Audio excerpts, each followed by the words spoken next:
Loading up now. Jim, give me a go ahead.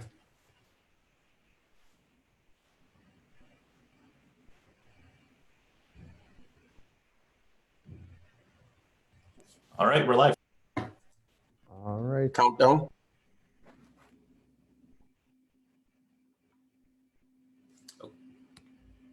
Gianna, you're off mute now. Start again. Okay, thank you. 5, 4, 3, 2, 1. Roll call. Councilmember Bowman, Present. Councilmember Farrelletto, Councilmember Golombek, Here. Councilmember Nowakowski, Here. Council President Pridges, Here. Majority Leader Rivera, Present. President Pro Tem Scanlon, Present. Councilmember Wingo, Present. Councilmember Wyatt, Here. Quorum is present. Thank you. On the motion by the Majority Leader Rivera, we will reconvene the Committee of the Whole to consider the Mayor's 2020-2021 budget, seconded by Council Member Bowman. We are here today and to hear from our Board of Education, and whoever is the speaker, you have the floor.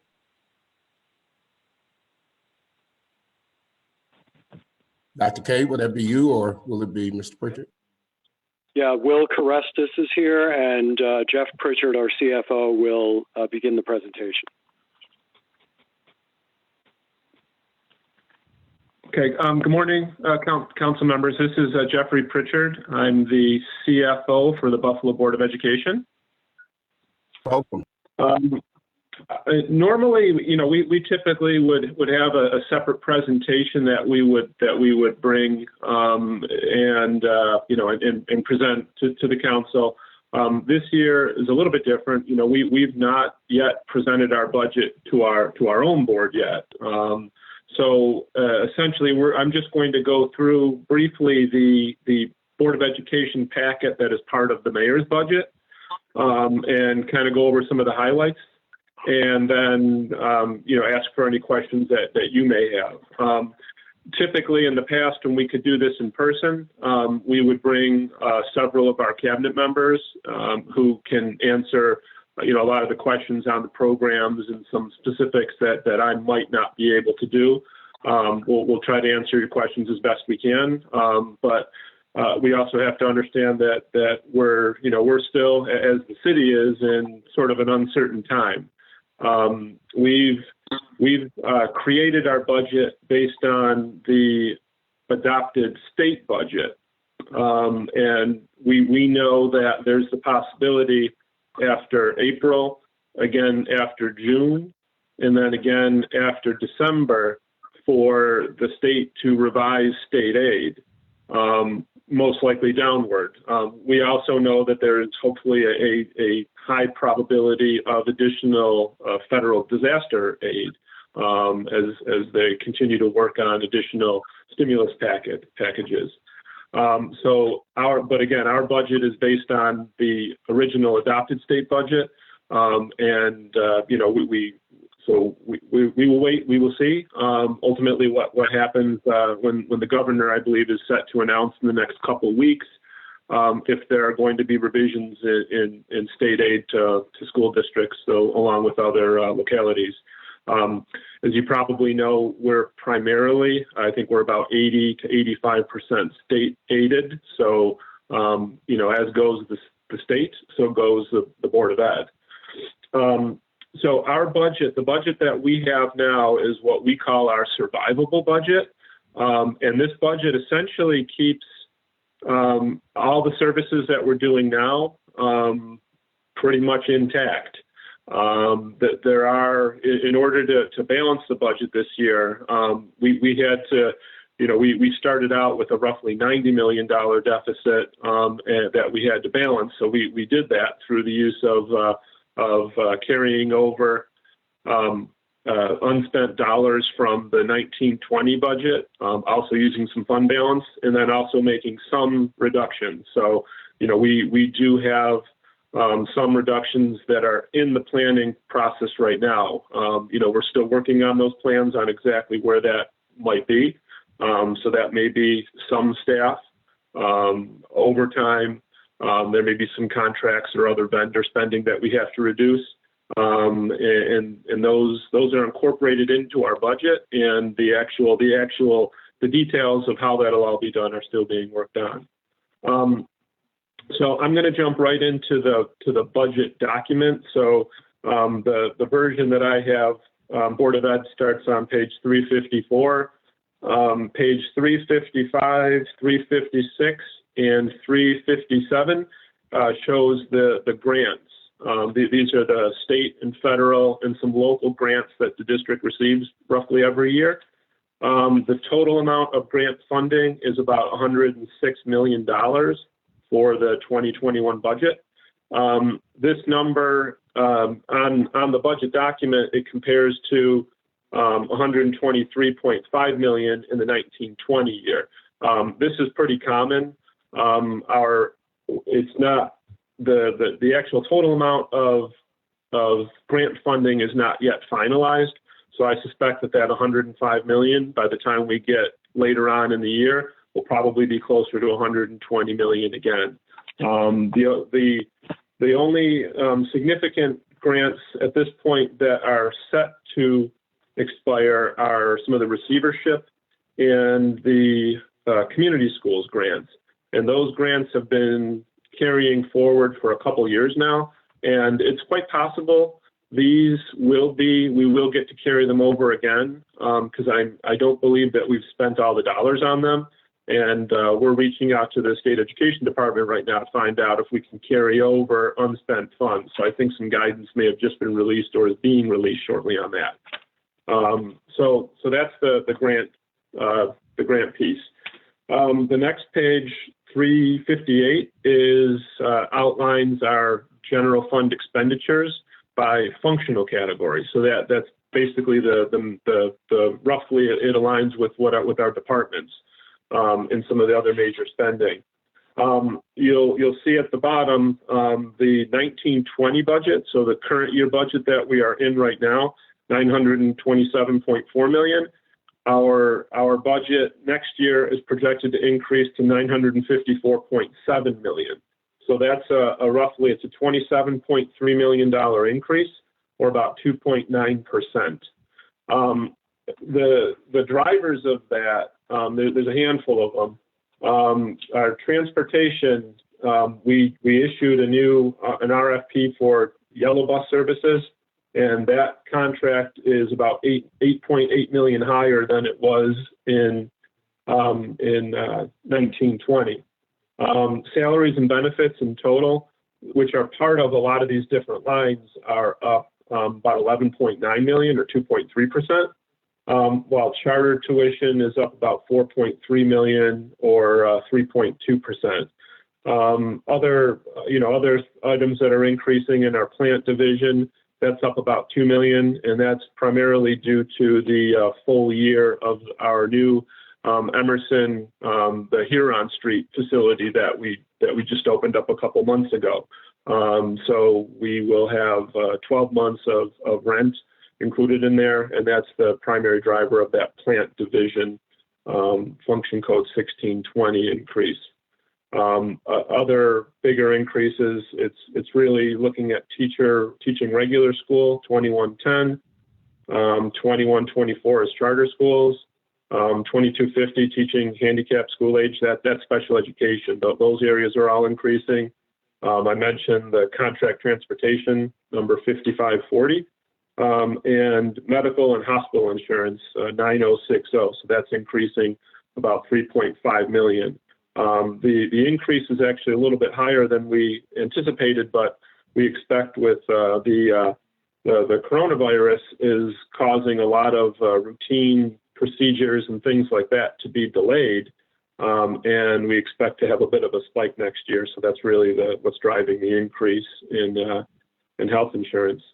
So that is page 358 of the budget, our general fund expenditures.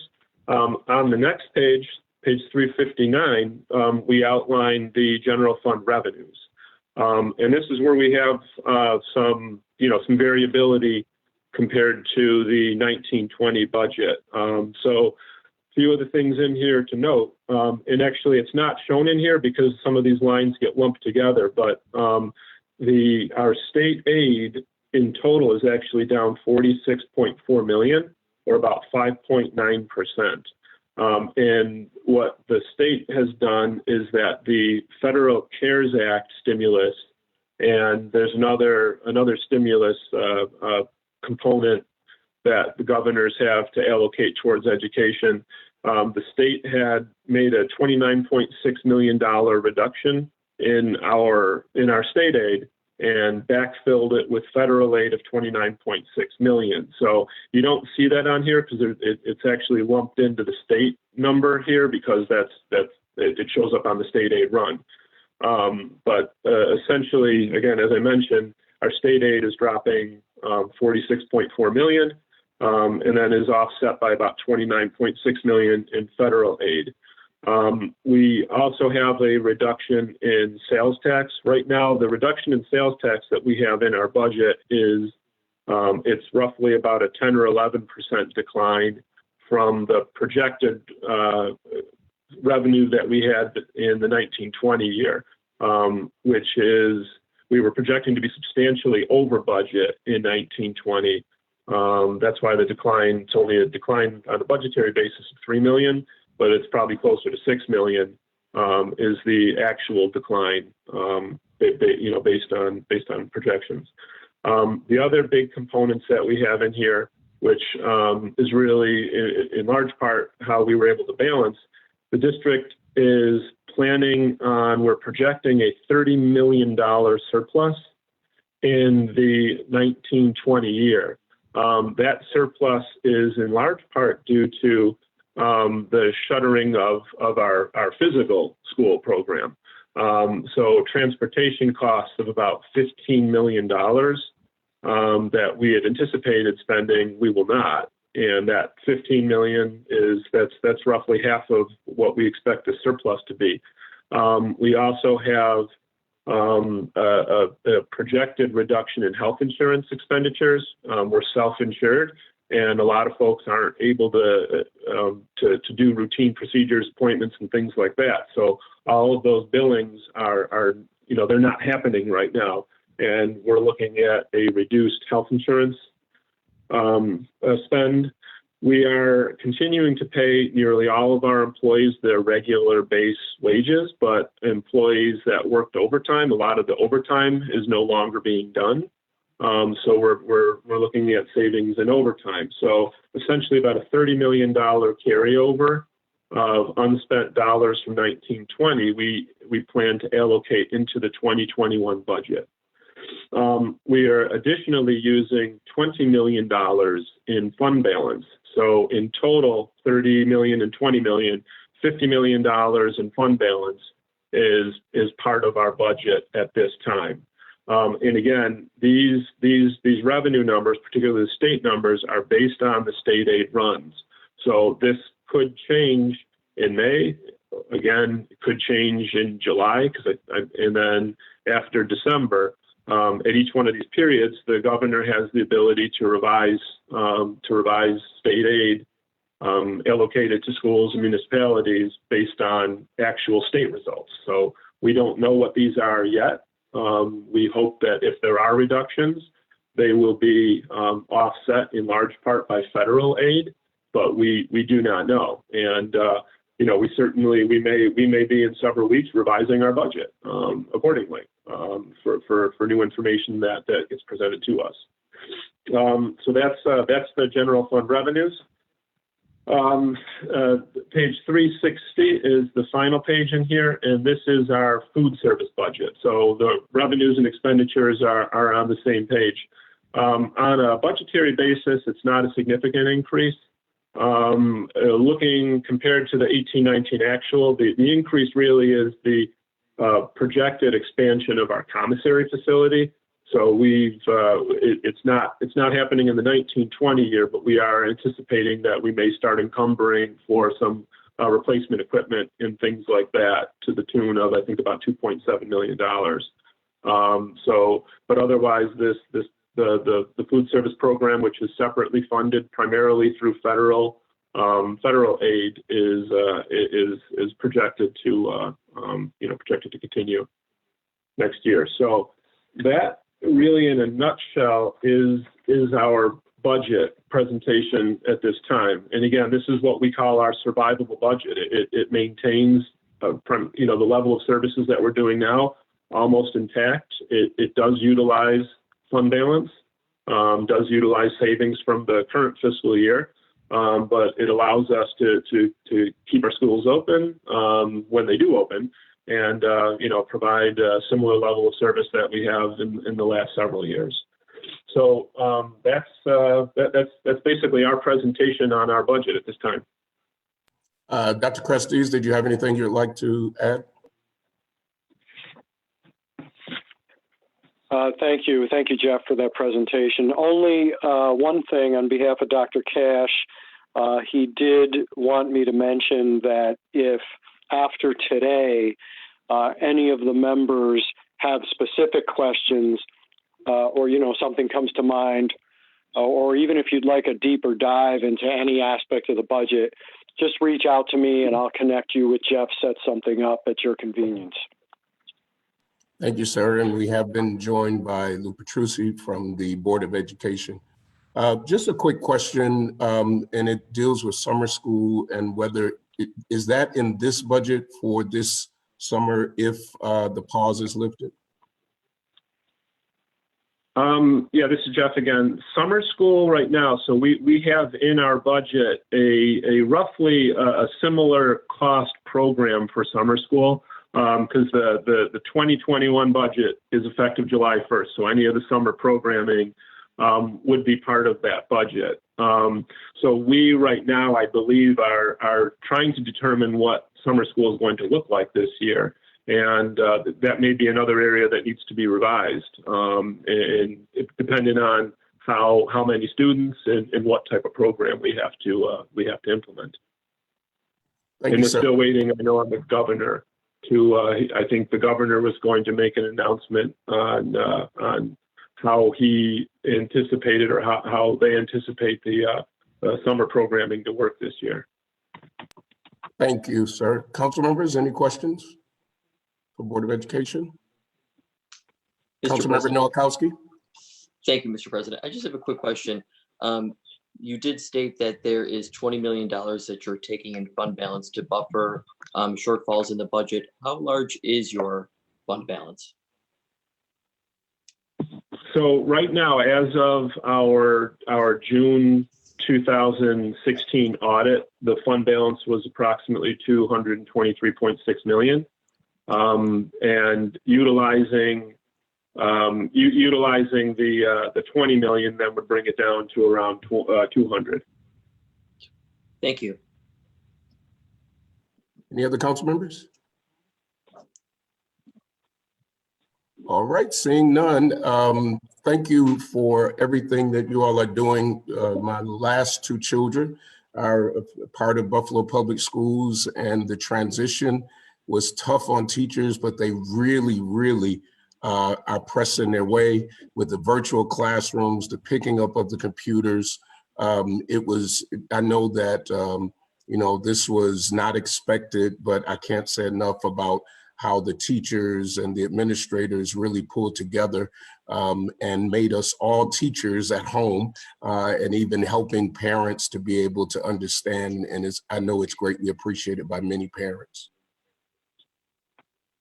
So thank you, Dr. K, and thank you, Mr. Pritchard, for your presentation. Thank you, sir, very much, Mr. President. On behalf of Dr. Cash, certainly want to extend our appreciation to the Common Council for everything that you're doing, keeping the wheels of government in action on behalf of all of our students and families. So we really just thank you for the leadership that all council members have demonstrated at this time. Thank you, sir. Chief of Staff? That's the conclusion for the Board of Ed hearing, sir. We will All right. we have the 11:30 set for the public hearing. All right, so for the public that is watching by Facebook, we will give you again how you can be a part of the public hearing, and the Chief of Staff will give you those ways that you can be a part. If you'd like to participate in today's public hearing, it begins today at 11:30. You can send comments via email to councilstaff@city-buffalo.com, or you can call in at 716-851-5105. And you can also comment directly on the Facebook video when we go live again at 11:30. All right, thank you. Moved by the Majority Leader to go into recess until we come back at 11:30 for the public hearing, second by Council Member Wyatt.